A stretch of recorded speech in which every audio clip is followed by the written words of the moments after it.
eu sou a Camila Grasso. Olá, eu sou a Fernanda Costa. Olá, eu sou a Juliana Esperandil. Eu sou Luiz Gama, sejam todos bem-vindos e bem-vindas ao Papo Furado PC, hoje com o tema racismo estrutural. Então vamos lá.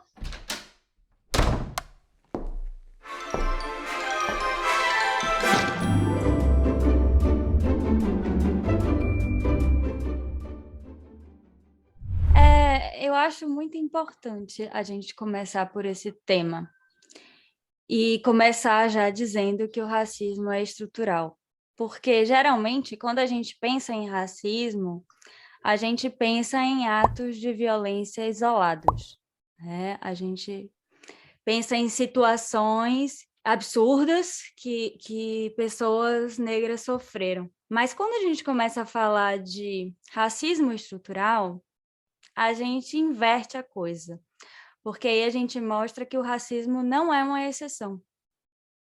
Esses atos violentos não são uma exceção.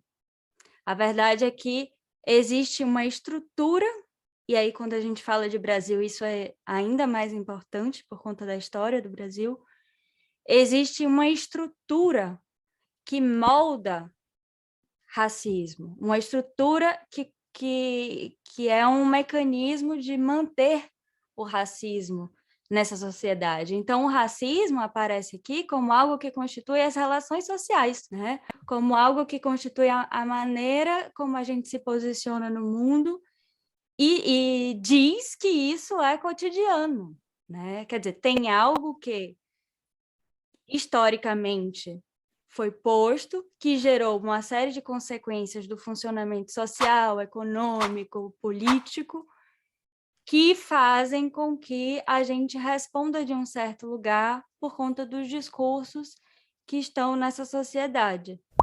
Então, pensar o racismo estrutural é pensar em como ir contra essa estrutura. Não, e é colocar na história, né? Para poder falar de raça, a gente precisa falar de história. Para poder falar de estrutura, a gente precisa falar de história. E aí, quando a gente começa... precisa falar de história, né, Juliana? A história é o que nos compõe, né? A gente investiga a história de um sujeito antes mesmo dele ser gerado, por exemplo. Então, a gente traz tudo isso da nossa história do Brasil, né? Isso reflete em cada sujeito, porque o sujeito e o social são inseparáveis, né? E você falando isso, da questão dos discursos, eu fiquei pensando até que ponto isso também não faz parte do discurso capitalista mesmo, de controle de poder, controle dos corpos, né? Acho que vem até adiante. Em né? todos os pontos, eu diria, porque, na verdade, quando a gente vai pegar a história, a gente precisa dizer que, então, a gente nasceu em um país que foi o último país do continente americano a acabar com a escravidão. E que, quando acaba com a escravidão, joga pessoas numa sociedade sem nenhuma estratégia para inserir essas pessoas na sociedade. Então, essas pessoas foram jogadas sem nenhuma chance. Sim. E continuaram, por isso que o racismo é estrutural, porque elas continuaram, a abolição da escravatura aconteceu, mas elas continuaram na posição de escravizados de uma sociedade branca e racista. Não só foram soltos assim ao léu, né? Mas ainda criaram leis para manter assim, a tal da manutenção da ideologia do branqueamento, né? Isso há séculos, né? Essa coisa colonialista e que não permite a ascensão do sujeito negro, não permite. E isso tomou tanto uma proporção tão imensa com o passar da história, né? Que aí que é o fator mais perigoso do racismo estrutural. É estrutural porque é tido como normal, né? É isso que é o principal fator e mais perigoso. Normalizou, né? Por que você acha que a gente tem uma imagem da tal da Princesa Isabel como uma pessoa maravilhosa, né? Loira, branca, e que está sempre com uma imagem assim, frente ao escravo, como se fosse quase uma Ave Maria, isso é uma coisa, né? Eu particularmente vi muito isso na minha escola, né? Eu realmente cresci pensando, pô, Princesa Isabel, né? Então, para vocês que estão estudando nesse momento a Princesa Isabel, eu digo para vocês, relaxa aí, entendeu? Porque não é bem assim, não, sabe? Tem que ir mais a fundo. E É outra porque a coisa, por gente. exemplo, que falam e que precisa cair, que eu acho gravíssimo, é falar assim, de que o negro aceitou com muita passividade a escravidão. Tem esse imaginário. Foi para eles foi tranquilo, para eles porque até porque os senhores de engenho eles eram muito benevolentes, né? Tinha muito isso, né? Que agiam com muita passividade, e tal. Só que, por exemplo, em Palmares, né? Para você ver como não era assim. Olha só, Palmares, 1600 e tanto. Né? As mulheres, acho que como é que fala? Palmirinas, palmarinas, eu acho, palmarinas. Quando o zumbi foi morto, né? Ele foi destruído.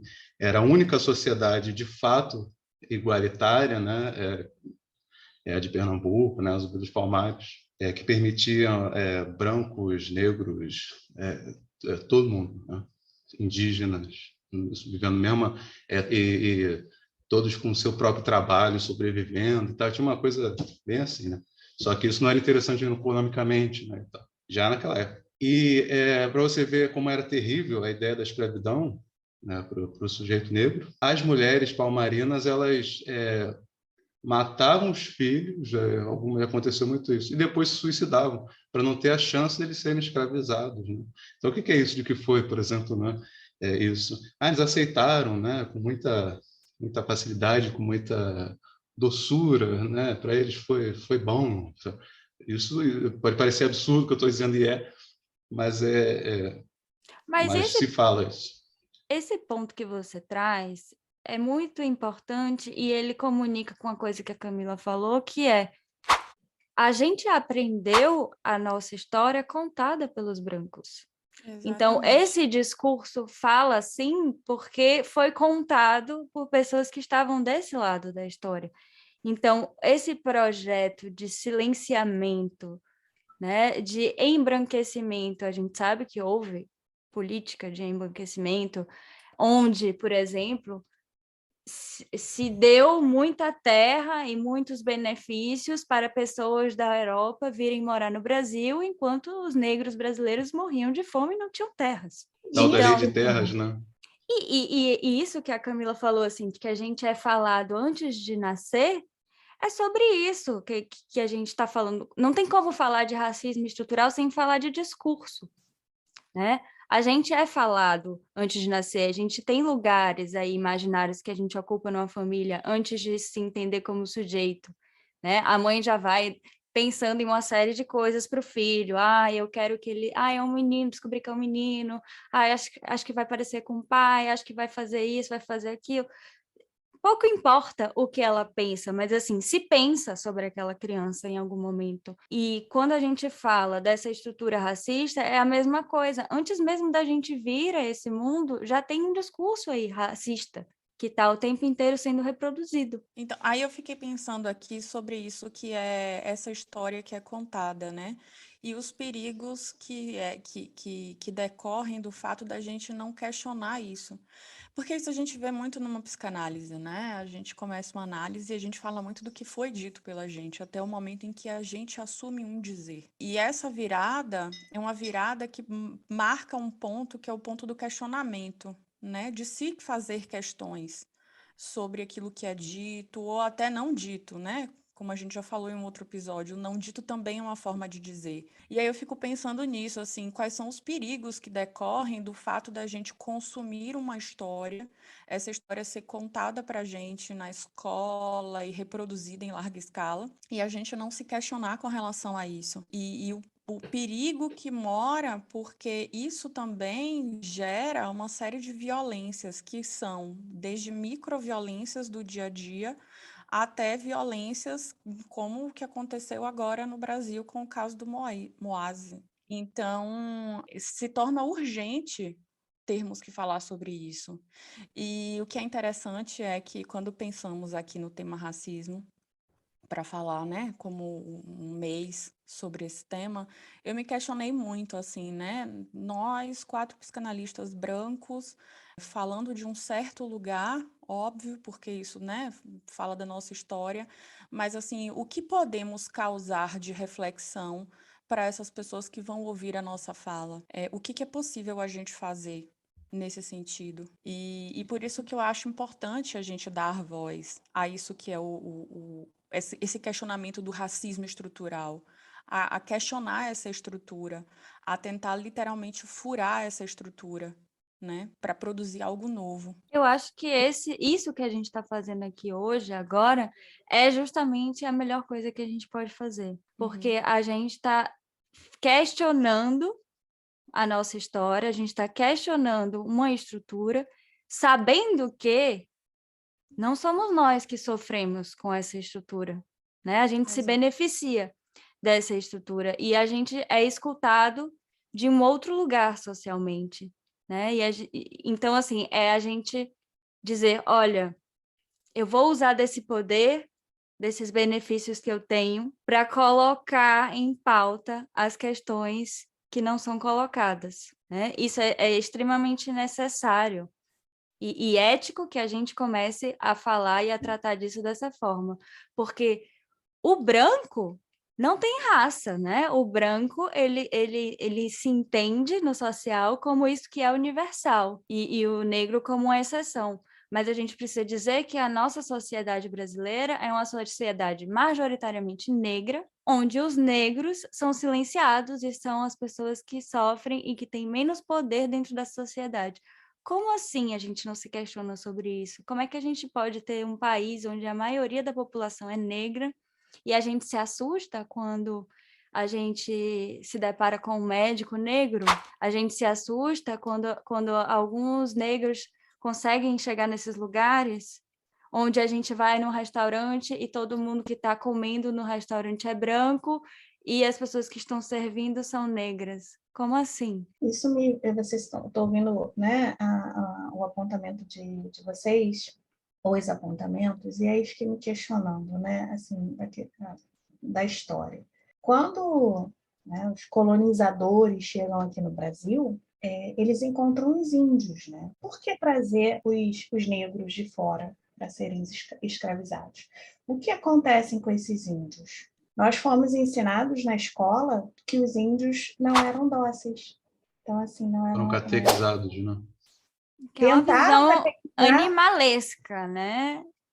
De um humano, você dizer que não é dócil. Pois é. Quem é dócil com alguém que invade o seu país e chega aqui batendo, estuprando suas mulheres, saqueando, roubando? Quem vai ser dócil? Exatamente. Aliás, o estupro que é um fator que, na verdade, está por trás da tal do mito da democracia racial, né? Porque fala porque o Brasil não tem racismo, porque o Brasil ele tem a miscigenação, né? Mas a miscigenação veio muito por conta dos estupros, né? Dos senhores com as escravas e tal. Olha como a coisa fica Violência. incrustada no discurso, porque vivemos em uma sociedade, o brasileiro é um povo muito machista, que, quando a gente fala de estupro, sempre tem alguma criatura em algum lugar que lança aquelas ideias e aquelas frasezinhas do mas que roupa ela tava? E esse que roupa ela tava também foi dito para os índios. Cheguei, eles estavam nus. Por que eu não podia transar com a índia se ela estava ali nua? É um total apagamento da história desses sujeitos, né? Porque se a gente fala dos índios, do que eles já viviam aqui enquanto uma estrutura de sociedade, a gente também tem que desdobrar isso para os negros, né? Porque eles são retirados, assim, do seu país, da sua sociedade, das suas famílias. Então, há um total aniquilamento da história desses sujeitos. Dos dois, lados, né, Fê?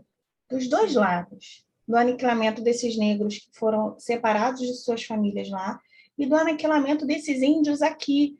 Porque, sim, eles foram dizimados e continuam sendo dizimados até hoje, né? Porque não são dóceis? A questão do controle dos corpos, né? Da onde que se tirou isso? E os negros são dóceis, porque a Juliana falou, né, isso, que havia esse discurso de que eles aceitavam tudo com, assim, com facilidade, porque os senhores de Como se engenho eram muito bons. houvessem outras opções, né? Não É, havia. para existir, eles precisavam se submeter a certas coisas, né? E estão se submetendo até hoje. E essa dizimação, esse aniquilamento, ele está em voga até hoje, quando o Bolsonaro não deixa a ajuda chegar lá nas aldeias dos índios, os índios estão morrendo, e quando os policiais invadem as favelas, né, as comunidades, as ditas faveladas, os favelados, né, que também é uma forma de segregar, separar e controlar, Isso que eu ia falar. A história do matando. Brasil tem muito a ver com essa coisa que você falou. Me lembrou muito daquela cena do Tropa de Elite, que ele já Sim, está atrás do baiano, sabe? Ele está atrás, assim, louco. Aí ele começa a invadir as casas, aí ele entra na casa de um garoto. Né? Isso eu acho uma grande metáfora para toda essa estrutura que a gente está falando. Ele entra na casa do garoto, com toda a violência, já acorda o garoto batendo nele e tal. Aí o garoto acorda e fala: Bom dia, filho. A gente pode revistar a sua casa, sabe? É isso, né? Como começou essa história daqui, né? Foi bem assim, essa invasão, você tá falando dos colonizadores, enfim. Foi bem isso, assim. Chegaram batendo, destruindo, para depois falar e dar uma maquiada, falar: Bom dia, a gente pode, por favor, usar as suas terras e tal, né? Eu acho que isso tem Você, uma metáfora. você trouxe esse significante aí, que é o nome do personagem, baiano, Baiano. e isso me fez pensar do lugar de discurso, né? Porque eu sou baiana e eu já ouvi coisas muito tristes, assim, do tipo, né? Primeiro que, assim, tem coisas que são muito comuns em São Paulo, por exemplo, de fazer, isso é baiano, né? Quando acontece algo de ruim, é uma baianada. Quando um Já sujeito testemunhei isso. quando um sujeito ele não tem um lugar interessante, né? Ele é baiano. E as pessoas já me disseram, e não foi uma só vez, não, mas foram várias, para vocês entenderem o quanto é absurdo essa estrutura que a gente vive. Me disseram várias vezes, depois de falar assim, essa baianada aí. Aí olham para mim e falam assim, desculpa, mas você não é baiana, né? Você é branca. eu ia falar isso agora, né? Na Bahia, claro, o Brasil, a grande maioria é negra, mas na Bahia há uma grande concentração, né? Por De que será, né? população, Foi né? a primeira capital desse país. Pois é. E olha que recentemente saiu uma notícia, né, quando estava no Brasil que vi, de uma loja no aeroporto de Salvador vendendo imagens de negros acorrentados. E eles amarravam isso, essa ideia, a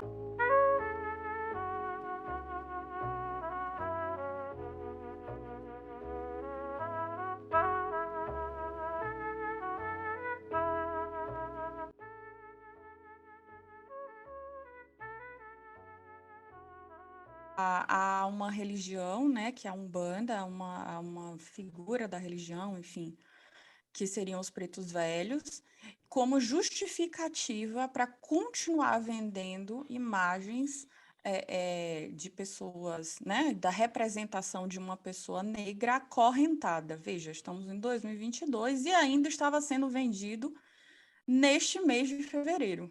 Isso é extremamente grave, porque a gente vê em Salvador uma população que é majoritariamente negra. Você entra no aeroporto da cidade e essa é a representação que é vendida. Veja que grave. Vendida Bem numa grave. forma. Me faltam até palavras, né? Porque é como se fosse uma coisa turística, de divertimento. Exato. E E é um não há, outro lugar do racismo importante esse, do isso. Entretenimento. entretenimento racista, que não é entretenimento, né? Mas que, assim, quantas vezes a gente não ouvia, né? E aí, olha como a coisa do discurso, ela tá em tudo e ela passa de forma sutil, maquiada. Porque a gente ouvia piadas homofóbicas, piadas racistas, e sempre num tom assim de, mas é brincadeira, isso, você não tem senso de humor. Milhões de Mas vezes. brincando se fala a verdade, se fala tudo, inclusive a verdade, né? Mas isso diz muito da gente enquanto sociedade, porque o brasileiro é muito assim. O brasileiro fala muita coisa absurda, dizendo, mas eu estava brincando. Eu Mas não brincadeira é era coisa sério. séria. Tanto é que a gente está vendo os efeitos disso, né? Politicamente falando, no nosso país. A gente tem um presidente que foi eleito com um discurso escrachado, absurdo, e que sempre as pessoas que votaram nele, muitas vezes falaram, é brincadeira isso dele, ele faz isso para causar, mas não pensa muito nisso. Não é assim que ele... Como não é Isso é de assim? um mau caratismo, cara, te falar. O cara É o falou, tipo de né, coisa. que quilombola não pode ter filho, índio é quase gente, sabe? É uma coisa inacreditável. Você não pode dizer que isso é brincadeira, né? E votar, ainda mais votar, né? E dizer Desculpa, que é mas isso é mau brincadeira caratismo. é mau caratismo. E dizer que isso é brincadeira é dizer que isso tem graça. Não tem graça. Graça para Exato. quem? Que Nenhum. graça? Isso gera uma certa, aspas, autorização para que as pessoas possam ter atos de violência, fazer atos de violência em nome desse discurso que autoriza. Então, assim, a gente vai ver terreiros de candomblé, de umbanda sendo invadidos, enfim, violências várias acontecendo, não só a nível religioso, mas, enfim, como um todo. Então, isso é muito grave. E é por isso que eu acho que é muito importante que a gente fale sobre isso, que a gente dê nome, né? Que a gente fale, isso é uma violência, isso está sendo reproduzido. O que podemos fazer para provocar uma reflexão, mas para poder conter isso, fazer de uma maneira diferente? Porque se as pessoas se sentem autorizadas através desse discurso dessa pessoa que hoje é o presidente do Brasil a cometer esse tipo de ato, tem algo de errado. Tem algo que está acontecendo aí que fala de um lugar de violência que é autorizado. É autorizado ser violento para com o outro, por causa de uma diferença que esse outro, nesse outro que me gera uma certa estranheza. E isso... Estranheza e o medo da perda do privilégio branco, que isso está muito na base Exatamente. da violência em geral, assim, né? É impressionante. Tem a ver com o próprio narcisismo, né, Luiz? Sim. E aí a gente volta à questão do Freud, tio Freud, brilhante, falando lá, né, do narcisismo das pequenas diferenças, né? E eu estava aqui pensando também, essa questão de autorização e de lugar, né? Nós temos também na história uma população inteira sendo dizimada, que foi o nazismo. Mas o nazismo é estudado na escola. Sim. Por que o racismo não é? Não só estudado, veja, o nazismo, ele é falado e ele é lembrado todo o tempo, para que não se repita, apesar da existência dos partidos de extrema-direita na Alemanha, que é um fato, na verdade, acontece, né, no mundo. Mas o nazismo, ele é falado, ele é dito. Andando pelas ruas de Berlim, você sabe que aquilo aconteceu e você é advertido. E aí a gente se pergunta, por que hoje a gente está precisando falar sobre isso, sobre racismo? Por que ainda assim, nas escolas, a história que é contada é uma história em que se embranquece os personagens? Por que a gente liga a televisão e a gente vê propaganda de uma família, a boa e velha propaganda da margarina, onde a família é toda branca, toda feliz, e que tem um modelo dito do que é ser família, né, na que sociedade está brasileira? sentada numa mesa e quem está servindo é uma mulher negra. Isso. E por que o discurso nazista está voltando? Aqui no Brasil houve um grande aumento, como não precisava nem, não tinha nem que existir de partidos nazistas, né? E falas nazistas aí, né, nas pessoas que estão nas redes, como teve o caso aí recente do Monark. No outro dia eu vi também uma pessoa num jogo de futebol com tatuagens que remetiam ao nazismo, né? Por quê? Enfim, que discurso é esse que está vindo à tona? Gente, que a Juliana falou outro dia, né? Que é porque houve, justamente porque talvez seja um sinal de que houve algum avanço, né? Aí o regresso vem também, né? Aí o Com tudo. horror e o medo aumentam, né? Assim, o medo de perder o meu privilégio, de perder um certo lugar social, porque estamos mexendo nisso, porque estamos falando sobre isso, porque estamos furando esse discurso e mostrando o quanto esse discurso é cruel e absurdo. Mas é realmente muito característico do nosso discurso brasileiro escroto colocar isso em forma de piada, né?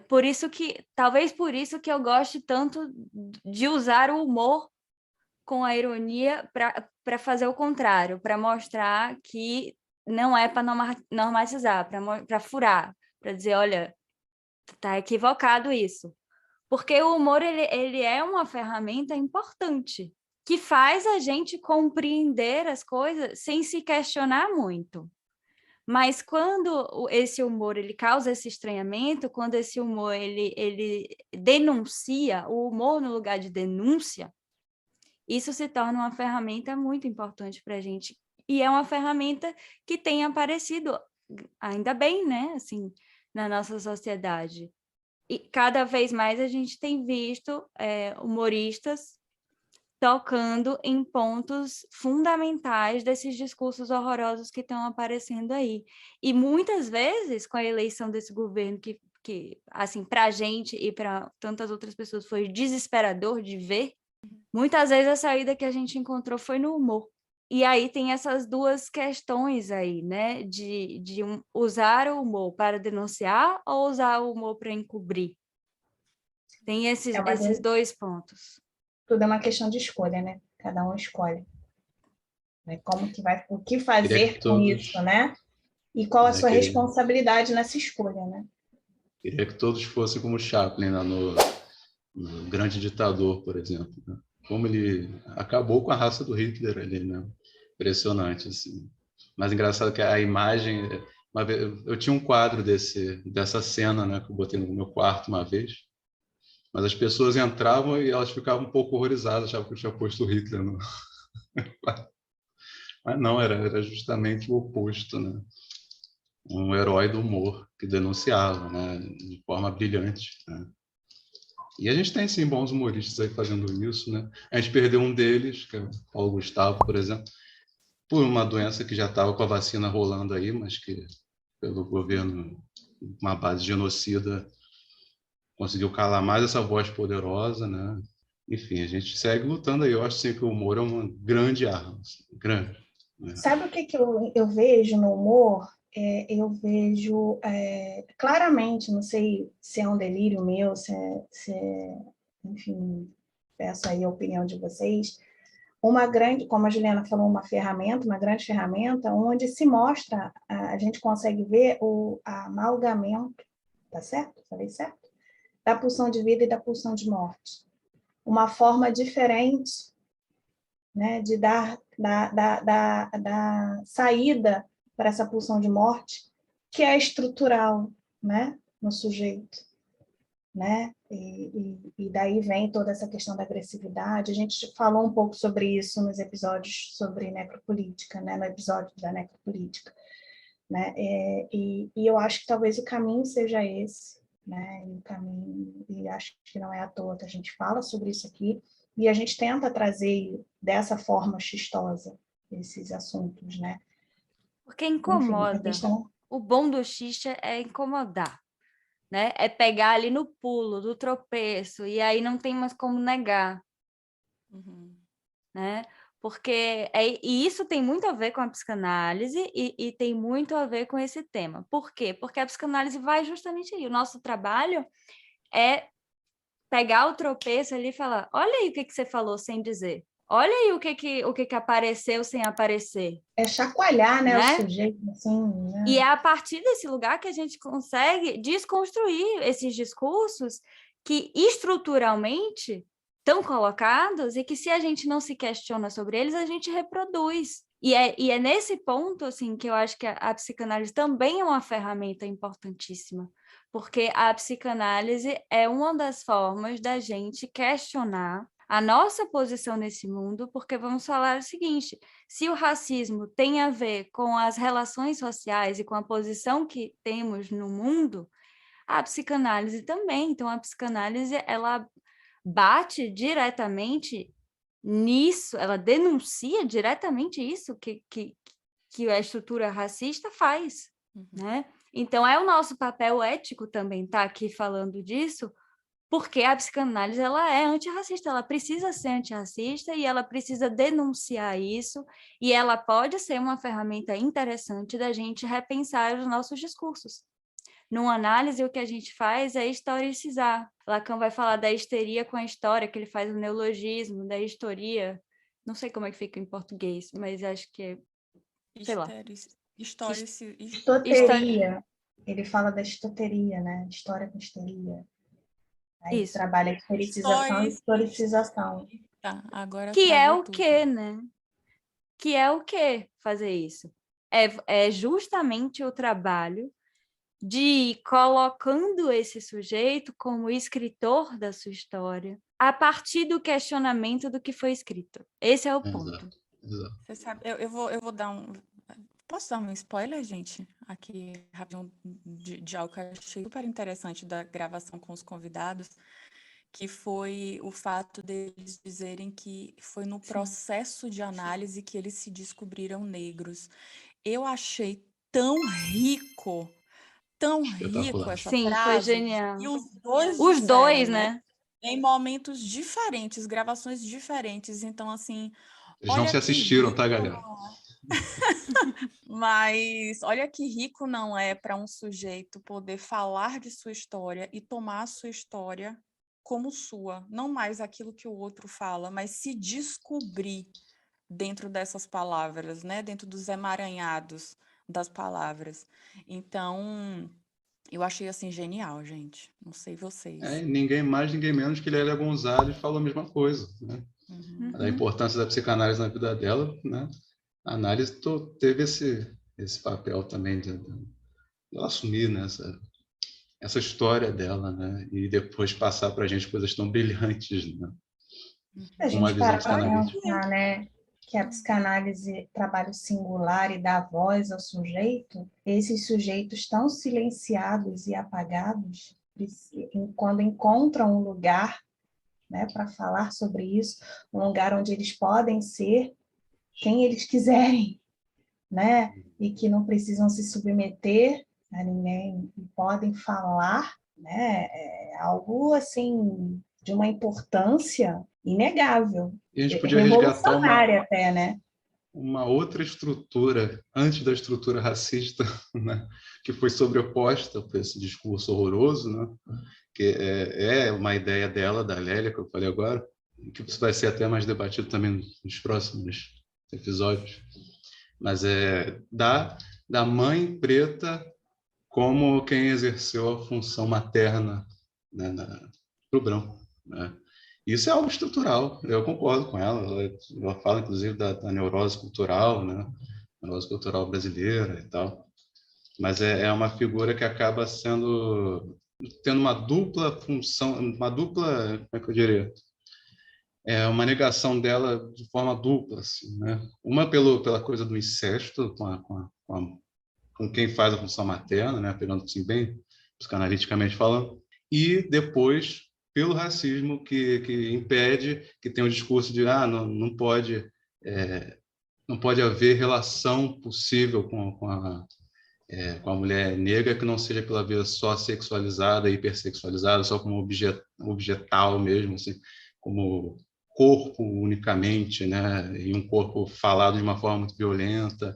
Então, é uma figura que tem um nível, assim, digamos assim, de proibição, né? E a gente sabe que a proibição instaura o desejo, né?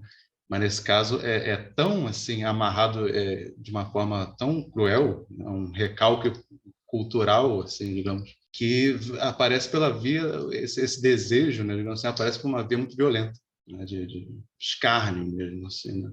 E aí, enfim, aí vai para muitas teorias sobre, por exemplo, a mulata, né? Como vocês também vão ver nos próximos episódios, né? E Ah, que teve um Eu culto ia, sobre mulata, né? É uma coisa que eu foi ia para trazer. transformar na economia. Não, eu ia trazer com essa sua fala o retorno como vem através de um escritor. Acho que é o Gilberto Freire que ele diz assim: mulher branca para casar, mulata para fornicar e mulher negra para trabalhar. Então, assim, como isso que é tentado recalcar todo o tempo, como retorna, né?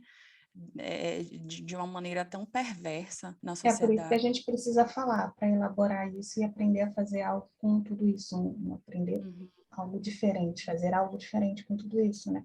A gente precisa romper esse silêncio. e isso faz pensar também no porquê que a psicanálise incomoda tanto, né? Sim. Não é à toa. Preciso que incomode, inclusive, porque é preciso chacoalhar essas estruturas. Acho que não é à toa que escolhemos, né, esse caminho, somos incomodados, né? Agora, veja que curioso, você falando da Lélia, Luiz, eu acho interessante citar ela, porque olha que eu estudo psicanálise há alguns anos, e foi muito recentemente que eu ouvi falar da Lélia. Olha como esse apagamento também desdobra em cima da própria psicanálise. Como é necessário que a gente esteja atento com relação a isso. Uhum. Porque eu fico pensando em tantos anos que eu estudo, a primeira vez que eu vi falar de Lélia Gonçalves tem o quê? Um ano e meio, né? Então, assim, e dos outros psicanalistas negros também que estavam produzindo um saber sobre a questão do racismo, sobre o lugar do negro na sociedade, a própria teorização psicanalítica sobre isso. Não temos tantas notícias assim, né? Começou-se a ser falado a Como é partir de agora, importante a pelo gente menos estudar para isso mim. para a Uhum, clínica, né? Para o manejo. uhum. Por exemplo, tem um fator muito próprio, né, do sujeito, que precisa, primeiro, que caia um ideal branco, né, para poder assumir uma outra identidade. Então, tem aí um percurso muito mais difícil, né, justamente por essa estrutura que já está anterior, né, e o sujeito ali se vê sem escolha. E todo mundo diz exatamente como a Juliana falou, né, você não é baiana. Como assim, né? É muito pesado, isso é um dito, né? Uma coisa que vai para você assim, naturalmente, né? O problema é esse, né? Imagina, aí tem que cair isso, né, para percorrer um caminho longo para assumir uma identidade, né, que é muito próprio. Eu escuto isso muito na clínica, né? É um percurso muito longo, assim, muito mais difícil, sim, sabe? E aí, como é que você vai me dizer que há, por exemplo, racismo às avessas? Não, isso aí, ó, eu fico até cansado um pouco de falar, porque é um negócio tão sem pé nem cabeça, né? Tão inútil, né? Mas aí a gente precisa falar, né? Porque tem gente Não é reproduzindo isso aí. inútil. Aí que tá o ponto. Não é inútil. Isso tem uma utilidade, esse discurso. O Ah, sim, problema é sim. a utilidade que isso tem, né? É. É sobre isso que precisamos falar. É um discurso que é construído justamente para ir contra isso que está sendo levantado e denunciado. Uhum. Né? É uma tentativa de calar de novo. É a coisa do Né? retorno à culpa para os negros, né? Isso é um movimento que acontece muito, historicamente até hoje. A culpa vai... Ele que não se esforçou muito... eu já vi entrevistas, né? Mas aí se eles se esforçarem, eles chegam aonde? Chegam no nosso lugar de branco, né? Olha que coisa horrorosa, né? Eles têm o lugar deles lá, eles são ótimos artistas, eles são ótimos atores e atrizes, eles são ótimos no esporte, lá, né? Mas não venha, por exemplo, uma administração, né? Não venha para um lugar de uma presidência, não venha para nada disso. Tá? Fica aí, vocês divertem.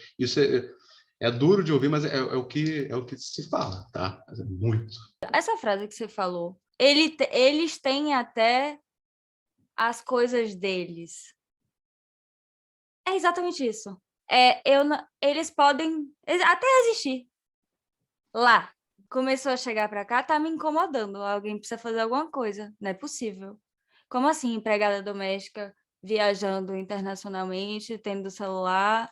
São esses discursos que aparecem aí, né? O que incomoda tanto quando a gente começa a ver que as empregadas domésticas estão reivindicando um valor justo para o trabalho delas, né?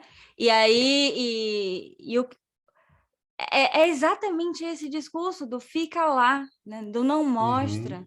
E isso aparece também em outras coisas. Por exemplo, eu escuto, infelizmente, muito coisas do tipo: tudo bem, ele é gay, tudo bem. Mas não vai beijar na frente de todo mundo, né? Olha o nível de Nossa, violência que tem numa frase tão curta, né? Então já pega. Olha, É isso que a gente tem que ficar muito atento. Isso, e é muito cruel, e é o discurso mais perigoso, porque ele está vestido de boas intenções, né? Esse é o pior dos discursos, porque ele manipula no discurso, ele não escracha, ele manipula, ele diz, não, mas eu sou... Igual outro dia eu ouvi uma outra coisa que era assim, eu sou muçulmano e não tem problema nenhum com algum muçulmano ser gay, ele só não pode ser praticante. Deus do céu. Eu até Meu tenho Deus do amigos céu. negros, eu não sou preconceituoso. Eu até tenho amigos negros e gays. Olha só, de boas intenções o inferno está lotado. Não é assim que diz o ditado popular? A gente precisa Né? denunciar esses discursos e denunciar esse mecanismo. Só me vem a palavra escroto, gente, porque realmente é Não é escroto. escroto, não. Né? É um mecanismo escroto, porque ele se veste de boas intenções. Isso é perigosíssimo. E tem toda uma tecnologia para fazer com que isso seja sustentado, né? A tecnologia da segregação. Eu acho que é importante a gente deixar bem claro isso, repetir quase como um mantra, que é: o Brasil é um país racista, sim, mas, gente, não existe racismo reverso. Acho que é importante a gente sempre voltar a esse ponto para a gente poder pensar o que é esse lugar da branquitude, o que é isso que a gente reproduz todo o tempo nas artes, na história, que é um embranquecimento das pessoas, e a gente precisa, de fato, refletir o que hoje é possível ser feito, mas também o que é que nós podemos contribuir no sentido de, se somos pessoas brancas, o que podemos dar voz, como podemos dar voz a essas pessoas que não têm voz na nossa sociedade. A Angela Davis, ela coloca que a gente precisa ser antirracista, né? Não basta não ser racista, é preciso ser antirracista. E é isso que implica, né? Isso que está dentro dessa frase que você fala, Nanda, porque é muito cômodo para a gente não falar sobre isso. Seria muito cômodo, né? Porque não é um problema que eu tenho na minha vida, né? Assim, eu não vivo os efeitos do racismo na minha pele. Mas espera aí, por que eu não uso desse lugar para poder falar sobre isso e dar voz para essas pessoas? Não basta só a gente se manifestar quando tem esses atos isolados de violência, que assim, na verdade, inclusive porque vários atos violentos, racistas, a gente nem tem acesso, e a gente sabe que eles são diários e que eles são insistentes, persistentes, enfim. Não é só se manifestar aí, porque é um problema estrutural, então a gente precisa se manifestar enquanto a posição que a gente ocupa e convocar a reflexão o tempo inteiro. Não basta só dizer, olha, esse cara, ele cometeu um ato racista, ele precisa pagar por isso. Óbvio que ele precisa pagar por isso, óbvio que a gente precisa falar dessas violências, mas isso é um extremo. Antes da gente chegar aí, tem uma série de repetições que estão vindo, e que se a gente não questiona, a gente vai chegar aí de novo. Na própria linguagem, né, Ju?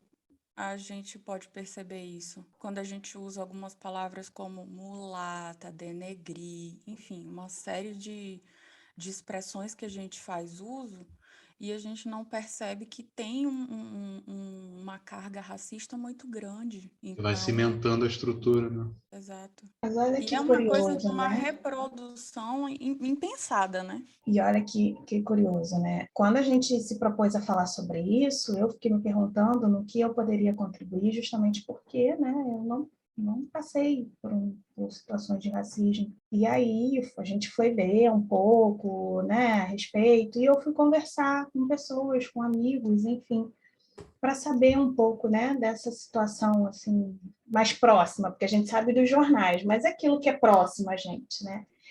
E aí um amigo chegou para mim e falou assim, que tem esse discurso, né, que a gente tem que ser antirracista, né? E sim, temos que ser. Mas ele falou, o que ele disse para mim, sim, todos nós temos que ser antirracistas. Mas pense que todos nós, antes de sermos antirracistas, somos racistas em desconstrução. Então, isso remete a uma frase que eu vi no documentário do Emicida, Amarelo, que, aliás, tem um jogo aí muito interessante, de Amar Elo, né, que é sensacional, que ele fala da pele alva e pele alvo, né? Assim, o branco e o negro, né? Olha aí o caminho que a gente tem de desconstrução, né? Só nesse jogo de palavras, né? Mostra também o peso da linguagem, né?